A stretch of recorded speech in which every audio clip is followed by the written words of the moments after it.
SSV1 Gujarati માધ્યમનો આનંદ theme હેઠળ annual કોન્સર્ટનું આયોજન પંડિત દીનદયાળનગર ગૃહ ખાતે કરવામાં આવ્યું હતું.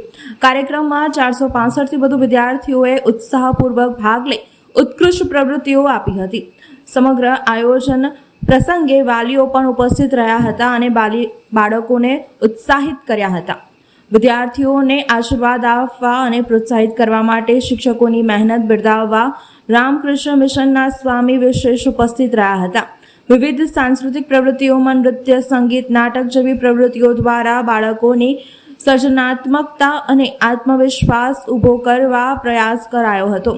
આ અવસરે ઉપસ્થિત મહેમાનો મહાનુભાવોએ વિદ્યાર્થીઓના હેતુઓને પ્રોત્સાહન આપી શિક્ષક અને સંસ્કૃતિના આયોજન દ્વારા પ્રવૃત્તિ તરફ આગળ વધવા માટે શુભેચ્છાઓ આપી હતી. આ પ્રસંગે SSV શાળા પરિવારના સમગ્ર અને અગ્રણી મીનાબેન મહેતા દ્વારા આયોજન સંદર્ભે માહિતી આપવામાં આવી હતી.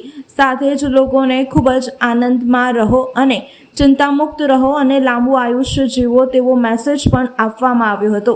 આજે SSV1 ગુજરાતી માધ્યમનો એક એન્યુઅલ કોન્સર્ટનું આયોજન દીનદયાળ હોલમાં છે અને આજે એનો ટોપિક છે આનંદ.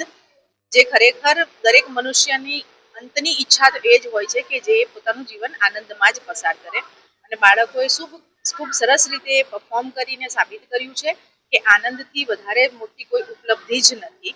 અને આજે બાળકોને આશીર્વાદ આપવા માટે, અમારા ટીચર્સની મહેનતને બિરદાવવા માટે રામકૃષ્ણ મિશનના સ્વામીજી પણ અહીંયા ઉપસ્થિત છે અને એમના આશીર્વચન પણ અમારા બાળકોને મળશે અને એ લોકો પોતાના જીવનને કેવી રીતે આનંદોમય બનાવે એનો પ્રયાસ કરવા માટે કટિબદ્ધ થશે.